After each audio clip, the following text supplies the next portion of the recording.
Good evening, everybody. Hello to everybody on Zoom. Hello to everybody watching this on YouTube. My name is John Taves, and I'm the event coordinator at McNally Robinson Booksellers. We're broadcasting live tonight from Treaty 1 territory, the traditional territory of the Anishinaabe, Cree, Oji-Cree, Dakota, and Dene peoples, and the homeland of the Métis Nation. Tonight, we're gathered virtually to celebrate the launch of The Truth About the Barn, a voyage of discovery and contemplation by David Elias. Marjorie Anderson has said, "We count on writers to show the remarkable in the ordinary, to enable us to see anew what has become familiar." David Elias has done just that in The Truth About the Barn. Never will we look at a barn in the same way again. And we'll be hearing a little more about the book from the author himself, and we have a great conversation in store for you as well. But before I introduce tonight's host and tonight's author, I just encourage all of you, if any questions occur to you over the course of the evening, to please feel free to enter them into the Q&A box that you'll find right at the bottom of the screen. Rest assured, you won't interrupt the conversation that's taking place if you ask questions, and as time permits, we'll interrogate David with said questions once we get to the Q&A portion. But tonight, the author, David Elias, is also the author of 6 books, most recently Elizabeth of Bohemia. His fiction has been nominated for a number of awards, including the Margaret Lawrence Award for Fiction for Elizabeth of Bohemia, the Books in Canada First Novel Award for Sunday Afternoon, and the Journey Prize for his short story, How I Crossed Over. His work has appeared in literary magazines and anthologies across the country, and in addition to writing, he spends time as an editor, writer-in-residence, mentor, and creative writing instructor. He lives in Winnipeg. Your host for the night is the effervescent Dennis Cooley. He has lived most of his life in Winnipeg, where he has been active in publishing and in writing groups. His latest titles include The Home Place, which is an excellent book on Robert Crouch, The Muse Sings, Cold Press Moon, and The Bestiary. Please join me in virtually welcoming David Elias and, of course, Dennis Cooley. All right, we've arrived. Okay. Hi, Dennis. Good evening, David. So here we are to talk about The Truth About the Barn, to hear you read about it. We talked about this before, you and I think it's an important question. We've had an interesting discussion about it, but I think others would probably like to hear what you say about this. The title of this book, it's not the barn, it's not the red barn, it's not the old barn, it's not the old red barn, it's not barns that I knew. You can think of various permutations. I'm sure you thought of 50 or 60 out there as you were working in this book. I think it's the perfect title, but I wanted to ask you, why did you choose that title? What's behind this, and what ways it seems to you especially apt for this book that you've written? Thanks, and thanks everybody for virtually attending. I think that the title, the idea behind the title was to kind of set up an idea that perhaps there was going to be some element of revelation in the book, some element of discovery that would heretofore maybe not have been evident or not have been known. So maybe, to set up an air of expectation in the reader that it wasn't going to be. Okay, so if the title was, The Barn, or something simpler like that, I think would have been perfectly all right. But by saying the truth about the barn, to me, I wanted to inject sort of an element. Oh, well, what is this truth? Is there is there some real unknown truth about the barn that I, as the reader, don't know about? And when I read this book, I'm going to find out what really is true about barns that I didn't already know or think I knew. So yeah, it's kind of that was kind of the idea behind it. Yeah. What about yourself? What discoveries, what revelations did you come upon in doing this book, or even years ago when you went through these various experiences that became part of this book? Did you make any special discoveries? Well, I did a lot of research. and I looked into, for example, the history of barns. I didn't know exactly what might pop up there. I didn't know how far back they went and in what form.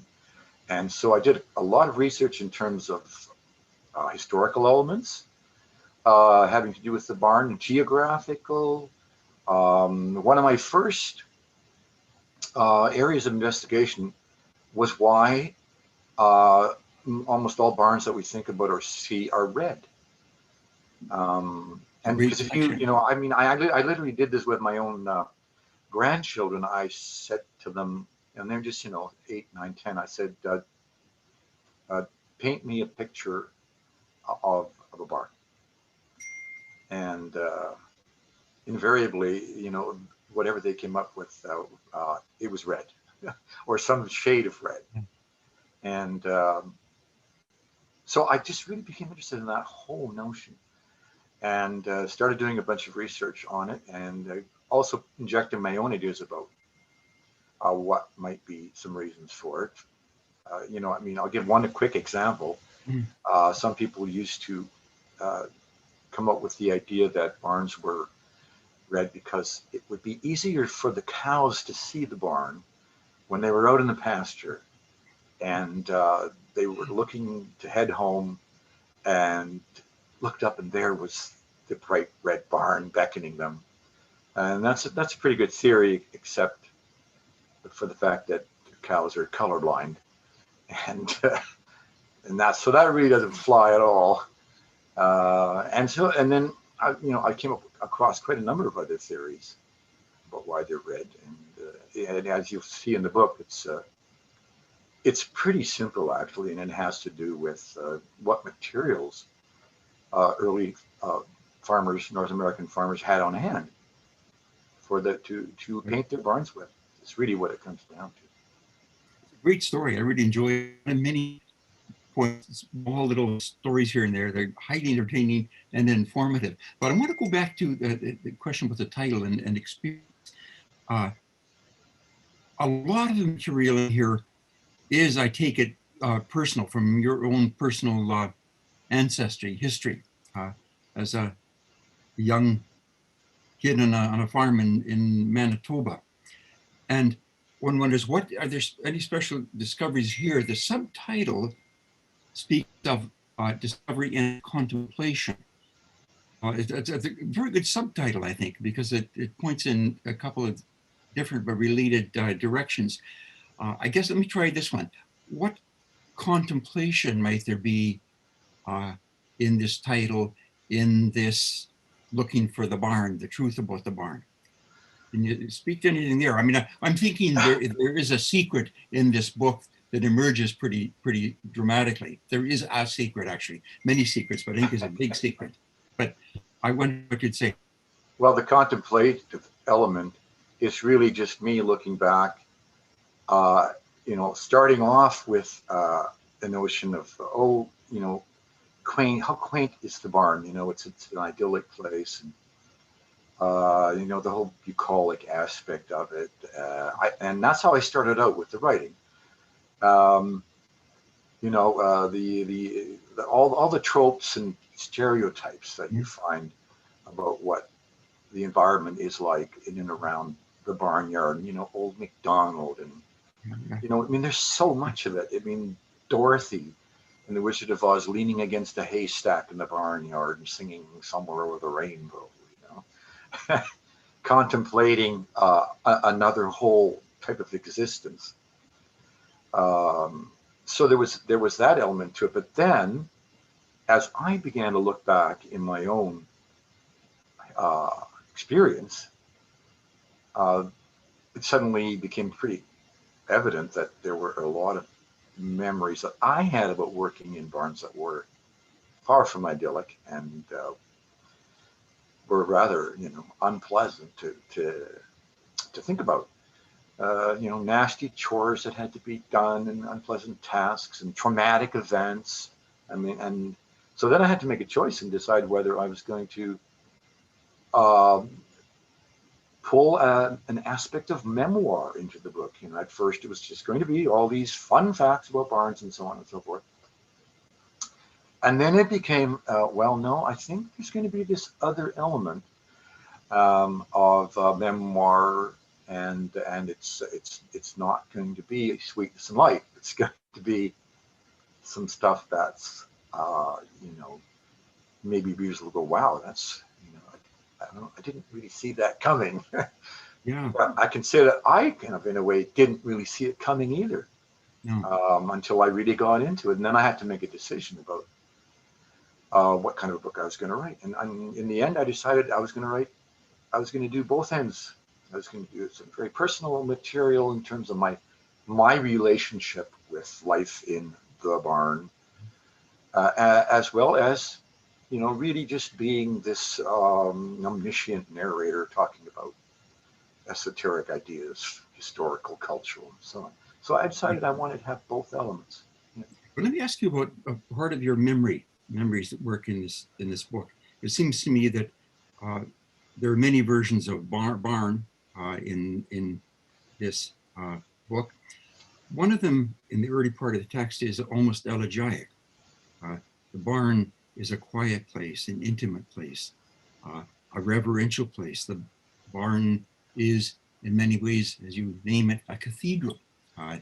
Not all barns, but some barns. And so I think we get an early version in the text, and I suspect an early version of your own personal history, in which the barn figures as fairly domestic and comforting, and the relationships are intimate even among the people and the creatures. You speak of the cows rubbing smooth the mangers, things like that. Mm-hmm.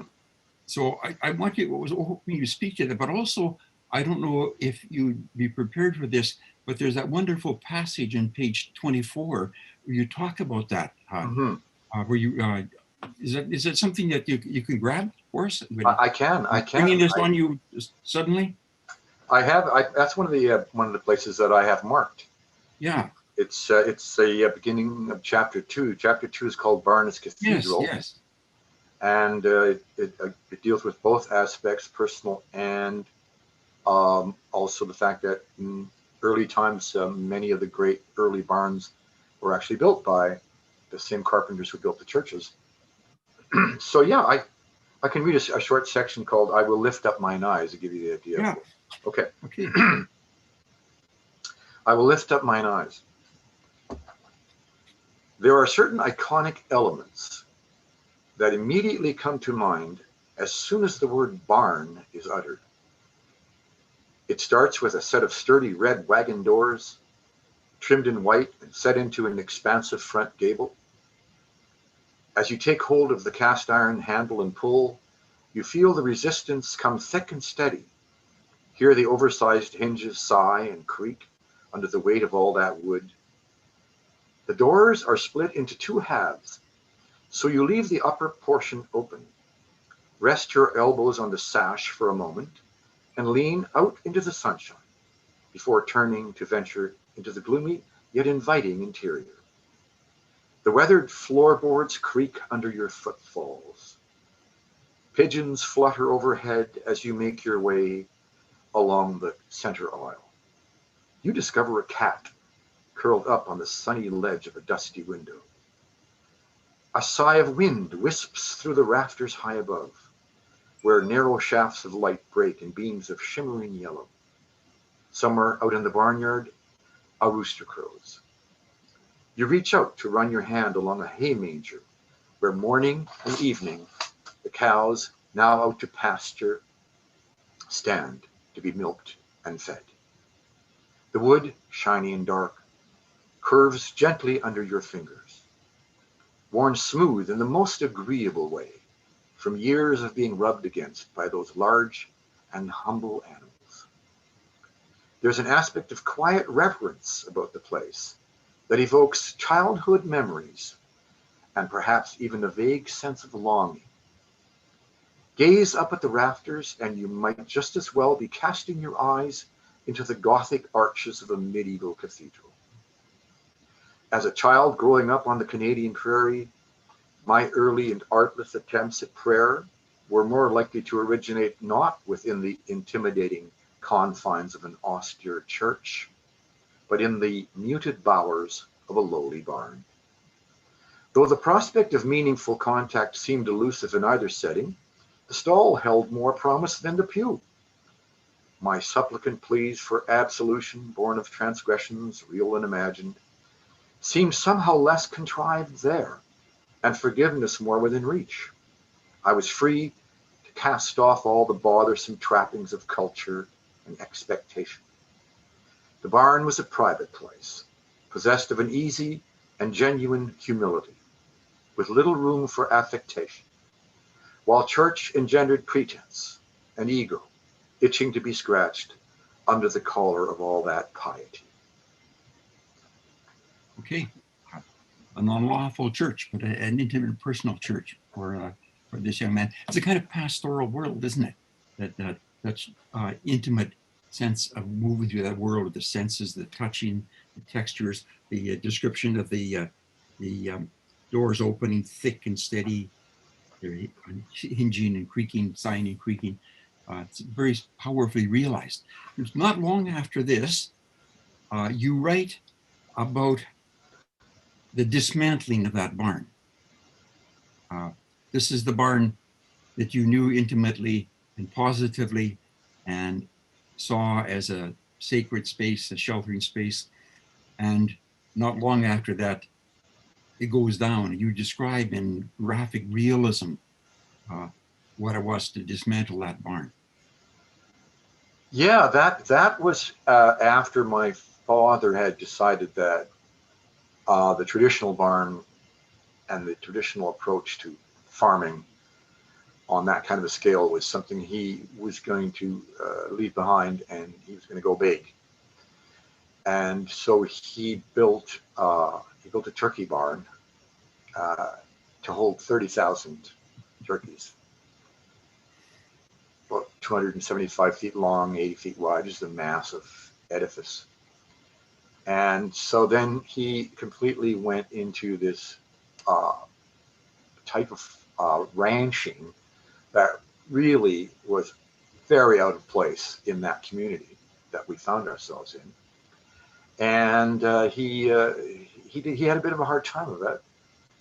And he finally decided if he was going to have this kind of a lifestyle, it wasn't going to work there. And so he was going to move us lock, stock, and barrel out of that community and move us about 100, maybe 150 miles or kilometers away. And we were going to start there in the middle of the bush, basically, in a clearing. And then that was going to be where he was going to have his turkey ranch.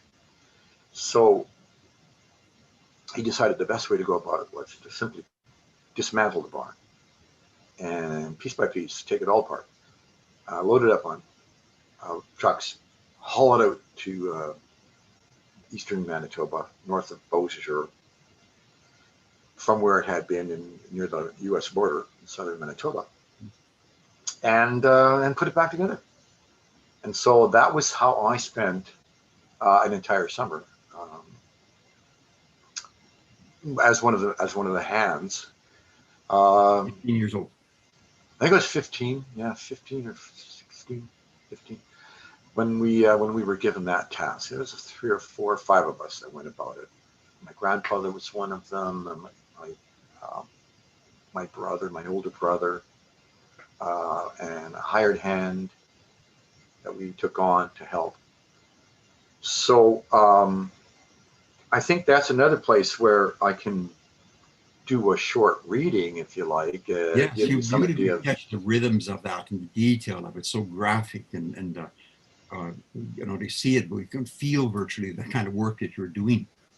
Sure. That section is in chapter 3. Chapter 3 is called "There's No Place Like Barn." That took a while to iron out because in the editing process, there was a lot of conversation. But wait, isn't it supposed to be "There's no place like the barn"? Yeah. And I said, well, yeah, okay. And then I thought about it, and I thought, well no, that's not how I want it to sound. Yeah. Because it's not. There's no place like the home. Yeah. There's no place like home. So there's no place like barn. So I stuck to my guns, and I don't know. I guess You we gotta do that. decide whether they think that works or not. And the second section there is called "Go Big or Go Home," and I can wait a minute. You know what? That's not quite it though. It is in that section, but it's here on page 37. I'm up on the roof.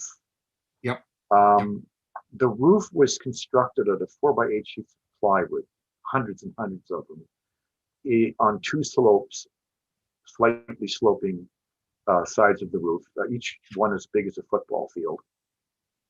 And so my job was to get the nails out of the boards, stack the 4x8 half-inch sheets of plywood, and thereafter we would see to the rest of the barn. So I'll just read a little section of that. Me up on the roof that summer. My father wasn't up on the roof to help with any of the nail pulling, board lifting, and timber heaving, and stud hauling required for the success of the barn moving operation. That wasn't his style. He was more of an idea man. I have a lot of memories of him giving orders, and because I still wanted to please him, doing my best to obey them. In this case, that meant extracting the nails that had been driven through the 4x8 sheets of creosote plywood and into the studs beneath. The idea was to get hold of an individual nail, yank it out without ripping up the surrounding wood too badly, deposit it into a nearby pail for reuse at the other end of the project.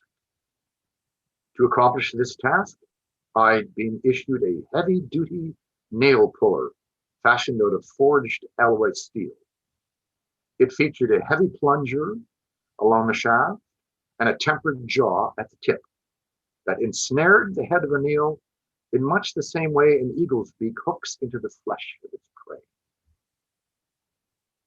The exertion required to operate the nail puller for the extraction of even a single nail was formidable. But even as I worked hour after hour and day after day up on the roof of the barn, I remained blissfully ignorant of the fact that this was going to be the easy part. It was the nails driven into the studs along the walls that were going to kill me. My difficulties were further exacerbated by the fact that my father had chosen 3.5-inch common nails to fasten down the 4x8 sheets of plywood.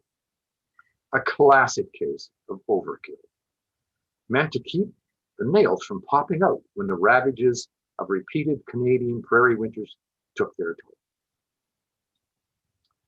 They were never intended to be removed, and thanks to the excellent preservative qualities of all that toxic and possibly carcinogenic creosote, each and every one of them stubbornly resisted my attempts.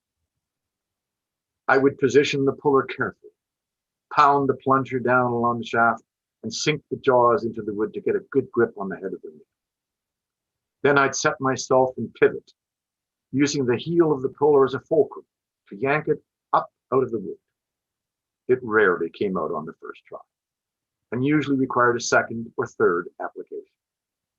It was grunt work, loud and awkward and hard on the hands, and even wearing thick gloves, I gave myself many blisters. But I kept at it.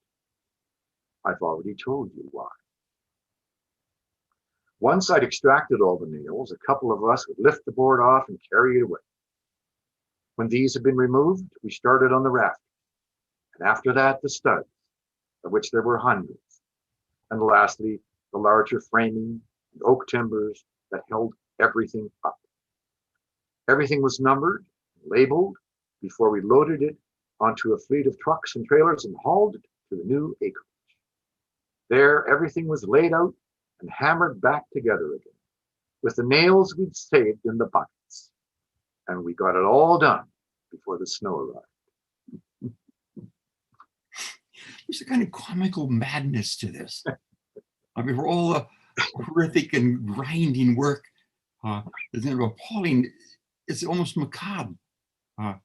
As that scene when you and your buddy are, there's a scene you and, or your fictional you and your buddy were killing rats. Okay. Yeah, with an axe and a pitchfork, and your buddy accidentally chops your foot. I mean, it's horrific, but it also has a kind of unnerving comedy to it. I think I tried to write it that way. I think when you think back on events that can even be somewhat traumatic, I wouldn't maybe use the word traumatic, but that at the time are anything but humorous. I mean, like this is common to literature, really, and to human nature. Then often when you do look back, you go, well, wasn't that a time? You know, wasn't that something, the way that happened? And yeah, I guess that was pretty funny, you know. And so I wrote it in that style because I felt like it was that way of writing it accessed more than just, oh, look at this. Look at poor me having to go through this terrible laborious ordeal here. Yeah. I didn't really think that was the approach I wanted to take. It's on the verge of a tall tale story. I mean, it's graphically realist, but it's almost starts to move into a kind of larger than life and untethered kind of thing. As you get a something that reminds me a little bit of W. Mitchell, say, you know. You know, I think I got that from my mother because as young children, she used to tell us stories. Oh yeah. She used to sit us down and tell us stories, and there would be a considerable amount of embellishment or dramatic flair that went into these stories, and she would keep us spellbound. And those stories, I mean, they really, really stuck with me. Just the way she told them, the way we were enraptured in the tale, in the narrative that she was creating, and that we didn't really care how much of it was, quote, true or not. It was about the story. Yeah. You know, and I think that's where I really had that idea brought home to me, and I wanted to carry that through in a way in telling some of these stories as well. Yeah. Great. No, you have a lot of different kind of entries. You have a great variety of narrators, a great kind of variety of what I guess are called modules or little units. Mm-hmm. One section has recipes, another one has a bunch of jokes. Here are names of movies that feature Barn in the title. Here's a story about this, an anecdote about that. Mm-hmm. And it moves around very quickly in kind of short little quick entries. Yep. What are you up to with that? Why are you doing that? And what choices were you making? I think partly what I was thinking was the way that we read now when we're on the internet, when we are on Google or YouTube or wherever we are accessing ideas or information. It's kind of hit and miss a little bit. It's a bit chaotic sometimes. There's a bit of this and a bit of that. It isn't as if there is a lot of structure to it. And I kind of felt like I wanted to do that in the book, where I wanted to give readers the opportunity to have these little bits of information that 2, 3 or 4, 5 paragraphs long, and with something to guide them to what might be the content. So each one has a little bit of a subtitle to it. And then they could read the next one, or they could simply skip 20 pages and read something. There's no order necessary to read this book. You can read any of the small pieces really in any order you want. And it doesn't really substantially change what you're going to get out of it, I don't think, in terms of, there's no arc. The way, mostly I've been reading fiction, and you better have an arc in your fiction, novel, or whatever. In nonfiction, I don't think you need it as much. It's not a treatise. I'm not trying to prove anything. I'm not trying to persuade anybody about anything. And so I felt a freedom to hop around, jump around, keep it short, keep it quick, move on. And that included my own interests. So, if I went down a rabbit hole and said, look at all these movies that had barns in them. Wow, I think I'm going to, talk about this one and then this one and this one, because they interested me. Yeah. And so far the feedback has been, people have been saying, I liked it when you talked about the similarities between The Wizard of Oz and Of Mice and Men. In both of which there's a barn scene. Yeah. And why they like it? They just like it, because it's just popular culture. It's something they can go, yeah, I remember that, and I remember that, and there doesn't actually really even need to be another reason. Yeah, you're talking about readers. Obviously, a writer's got to think about readers all the time. But what this means for the writer too strikes me, that you're fascinated. You take great pleasure in happening upon things. It seems to me, and I read these things to say, hey, David, just pleased to have found this or to be able to share it with us, which I really like. It's a book that finds attractive bits of this and bits of that, and so that interests me, and I think they're related. Of course they're related. So you move along. We talked about it being a magpie figure that narrates these stories. We could also think of it as a kind of dog sniffing through the country, right? That's all of that sniff. Dig that hole. Chase that dog. You're caught by these things that you like and you're interested in. You're happy to show us and share with us.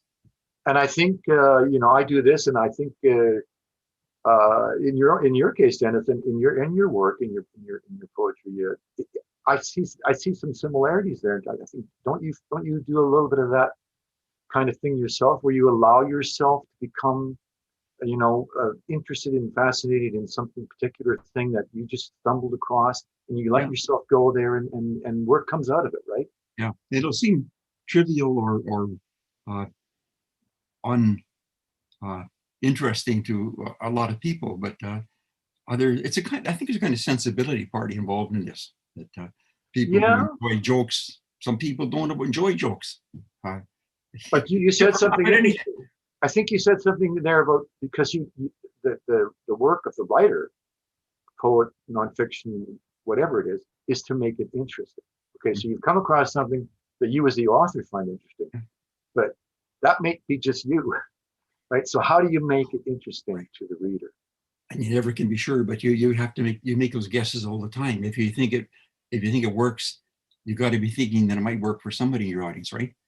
I do, but I think there's a craft there. I think you do it when you do it. You are using your craft to shape what you found interesting, and in that way carry it out to the reader. And I think I do the same thing. So if you take something verbatim off of the internet or off Wikipedia or something, you don't have much.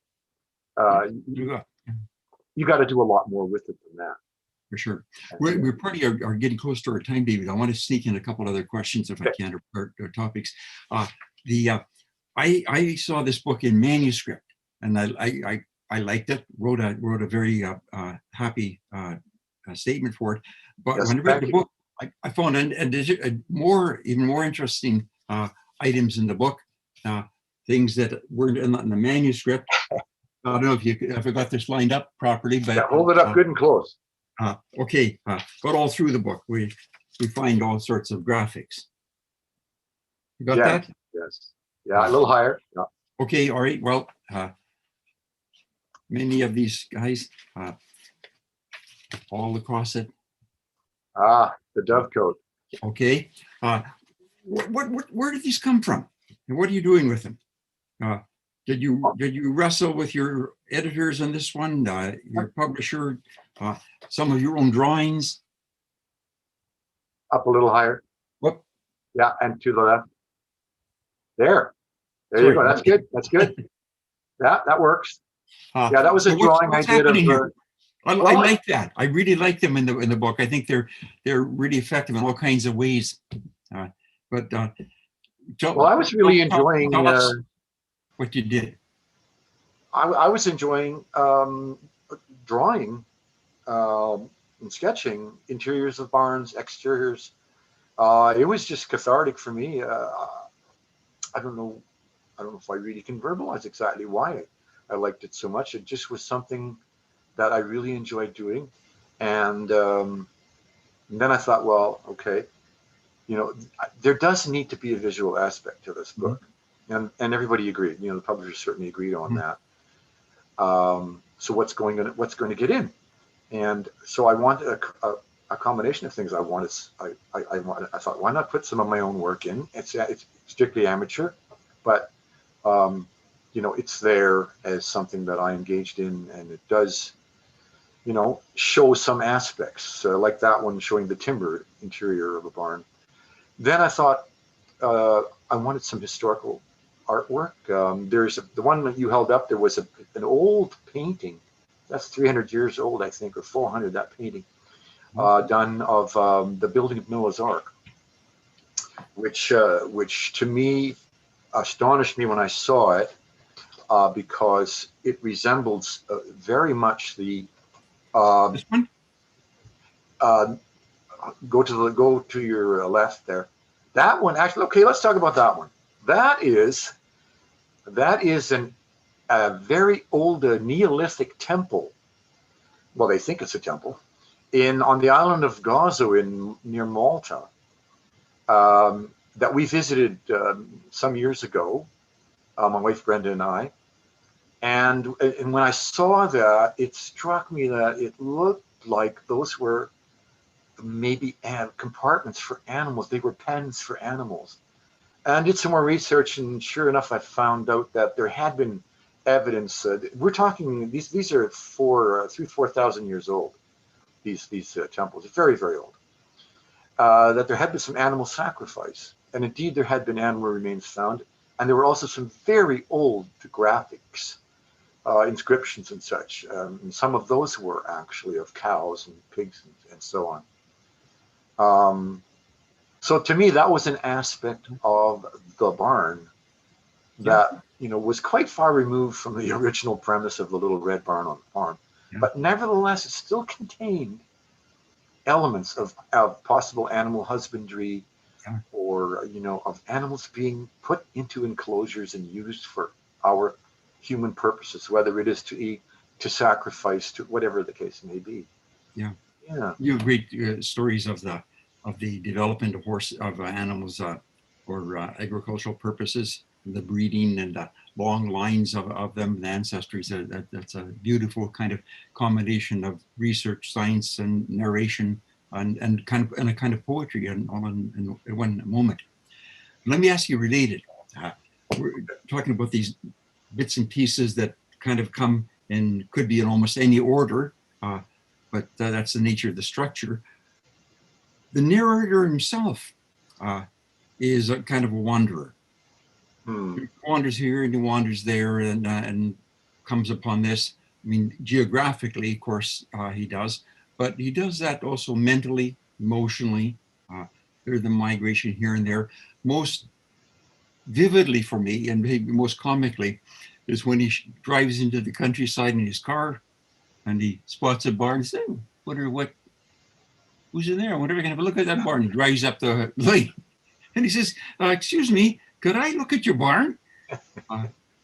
Convinces somebody after a few hours of dismay and suspicion to take into the barn. Gets a tutoring about the barn, and asks if the host would please leave so he could stay in the barn alone. Yeah.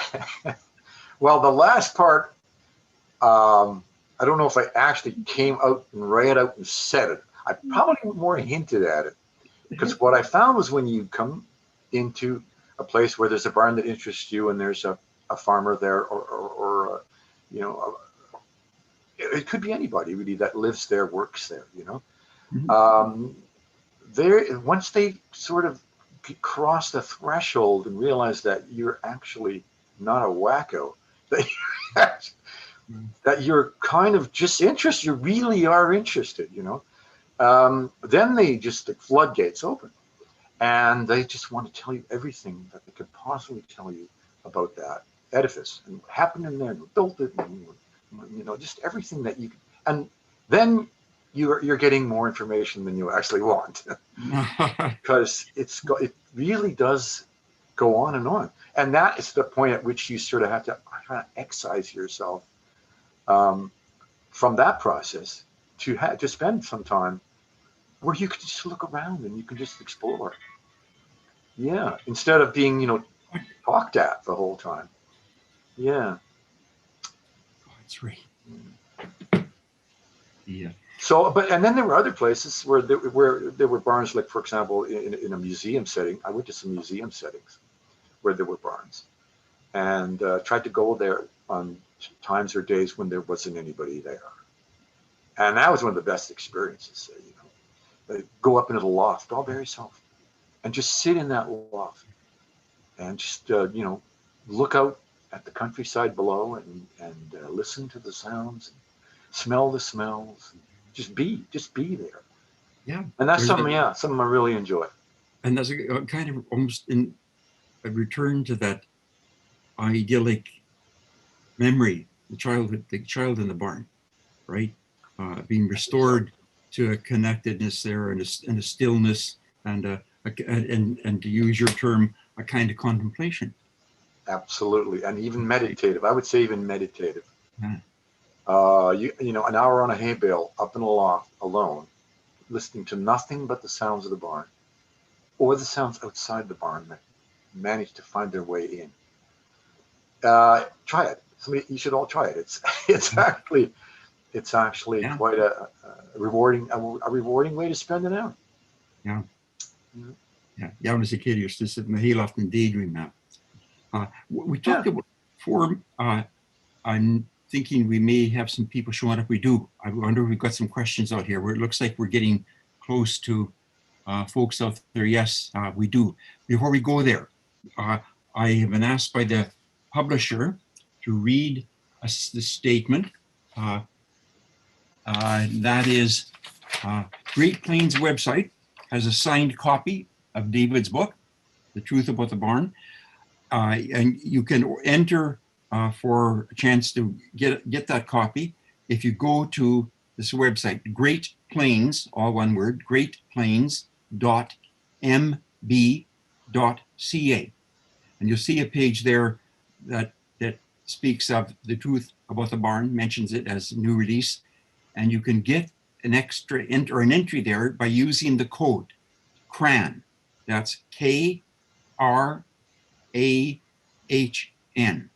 on greatplainsmb.ca. KRAHN. So I have done that. And now it looks like we have some questions here for you, David. So I'm going to pop this and we'll get to hear somebody else here interrogating you.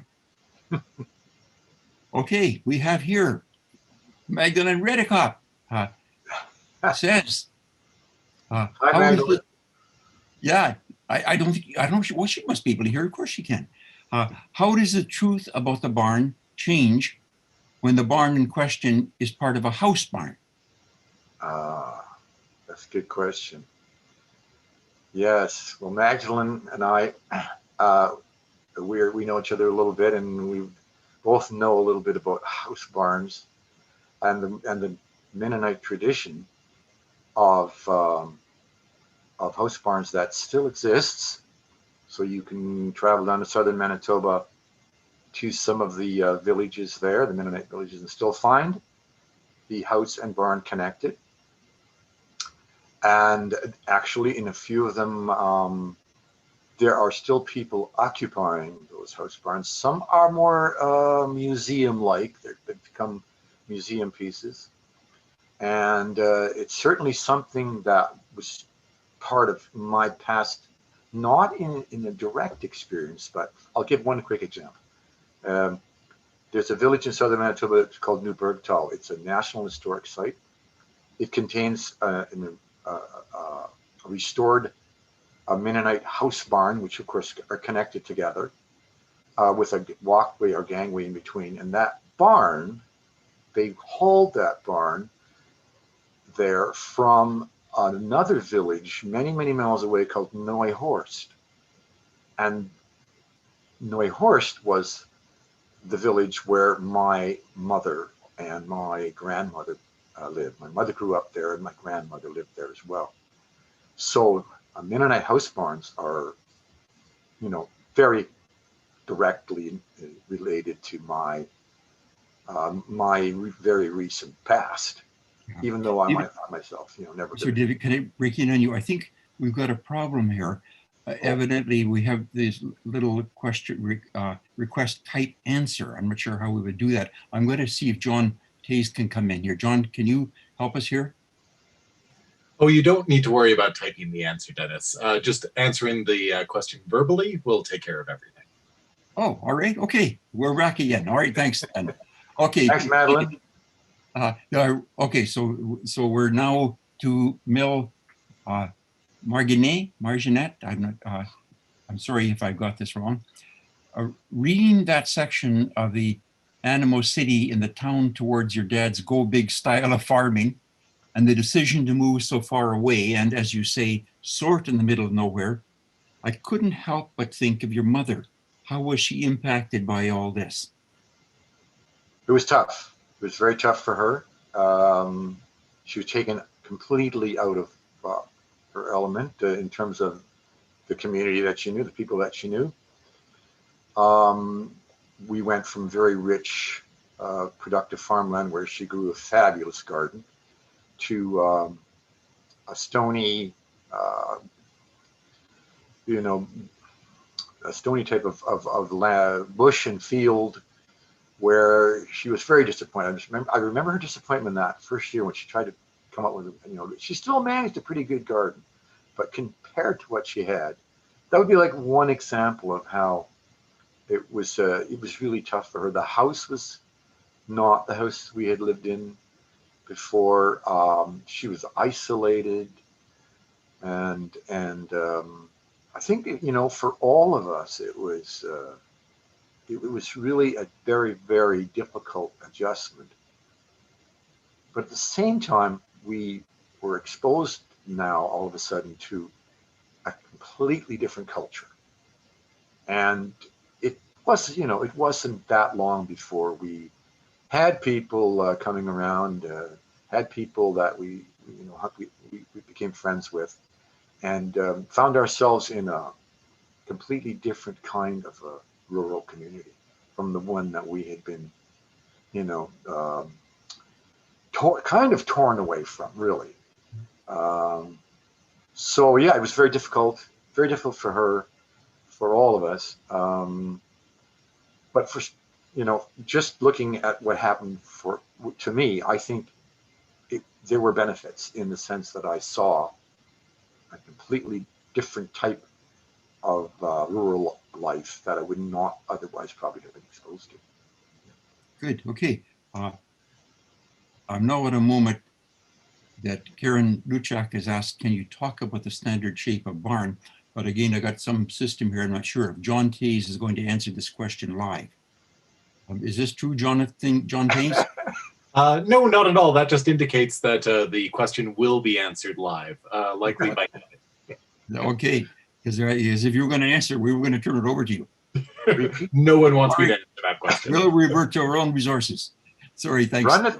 Can you run that question by me again, Dennis? Okay. Now it's now snip past us here.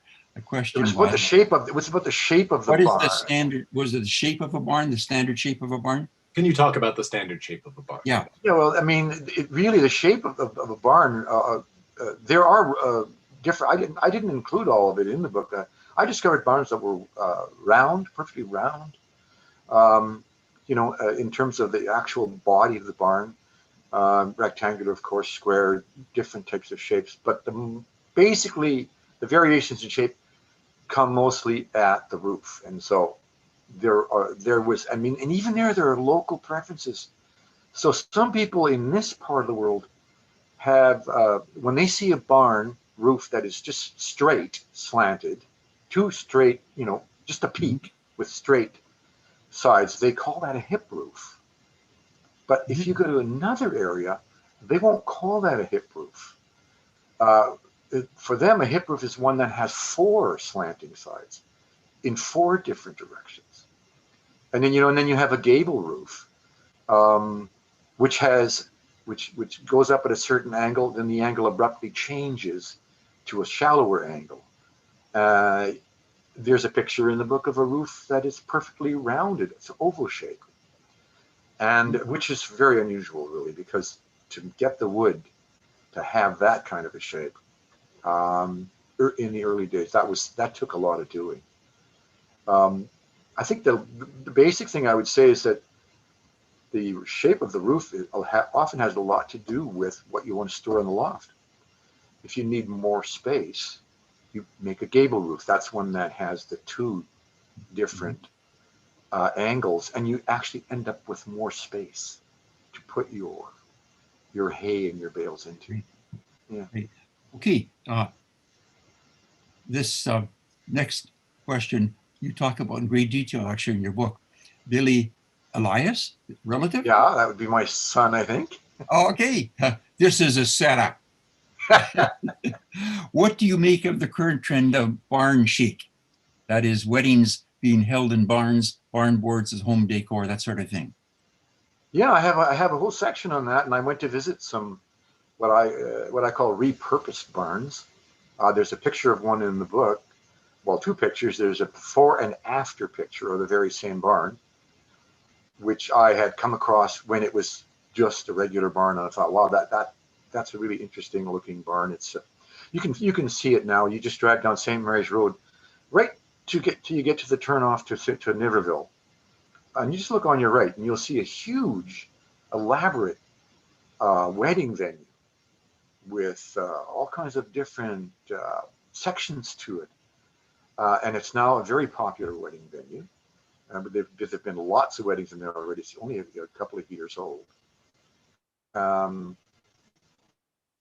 I saw it when it was just a lot of them around Winnipeg. They're all around the city in every direction you can drive and find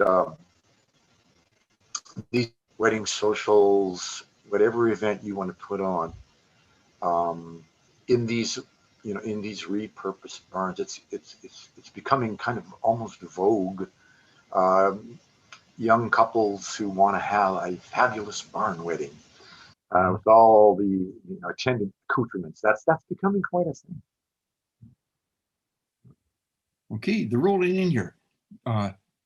You better be ready for this next one. This is going to remind you of things. I'll read the question and then tell you whose it is. It's next on my stack, and I don't have a question. I just want to say what a lovely conversation this has been. And Dennis, how great to see you. Congrats, a new book. Dave, your narrators are some of my favorites. Can't wait to read it. Great to see you both. Kimmy Beach. Oh, great. Thanks, Kimmy. Appreciate that. And I just read one from Betty Jane Hegarett, too. It popped up. And thanks Want to read it? for that, Betty Jane. You want to read that one? It popped up and it's gone now, but she was just saying that she's really enjoying our conversation. Okay, good. Okay, here's Marjorie Anderson. As a writer, you turn your talents to both fiction and nonfiction. Are you at home with one more than the other? Well, I seem to be turning the corner because I enjoyed writing this book so much that I think I'm going to take another crack at it. Different topic, of course, but I like this mixture of expository essay style mixed with some more memoir type personal writing. It seems to lend itself kind of pretty well to what I'm interested in doing, and so I'm not saying I'm not going to write any more fiction, but I think I'm at least going to probably do one more of these. Try my hand at one more of these nonfiction type of books, similar to this one. Okay, John Taze is saying we both had the biscuit, but I'll read you one last thing. This is Betty Jane Hegarett says, I know the book will be so as well. That is fascinating and eloquent. Thank you. And can I just, before we go, make my thanks to you, Dennis, for hosting this. I very much appreciate it. by the way, Dennis is launching his, I think, 2 books actually. One for sure, The Bestiary, tomorrow with McNally Robinson at 7 o'clock. So thank you, Dennis, and thank you, John Taves, and to McNally Robinson for making this all possible. Thank you, Sam McKinnon and Great Plains, Mel Marginet, Greg Shilliday, Katerina DeBacker, everybody at Great Plains. You've been wonderful. Thank you very much. And to everyone who tuned in, thank you. Thank you very much for being here. Okay, we're to you, John. Thank you so much. I'm first of all going to start in the spirit of naked capitalism and mention that copies of The Truth About the Barn are available for purchase at McNally Robinson Booksellers. David very kindly stopped by and signed a whole stack of them. So we do have officially inscribed copies of the book. They're available online. You can certainly visit our website. You can give us a call at the store. You can come and visit us. We always like to see your face, even if it is behind a mask. And you can have it delivered either across the country or even within Winnipeg. You don't even need to leave your house to get a copy of this book. I'd like to keep the gratitude train rolling just a little bit and thank David Elias, of course, for writing this book and for joining us here this evening and speaking so eloquently about it. To Dennis for interrogating David with such charm and grace and humor. Of course, the good folks at Great Plains for organizing this event, helping to pull everything together, and for publishing the book in the first place. And huge thanks to all of you out there on Zoom, on YouTube now, and in the future for joining us and watching this conversation. Have a very good night, everybody. It's been a pleasure to spend the evening with you. Thanks, John. Thank you, Dave.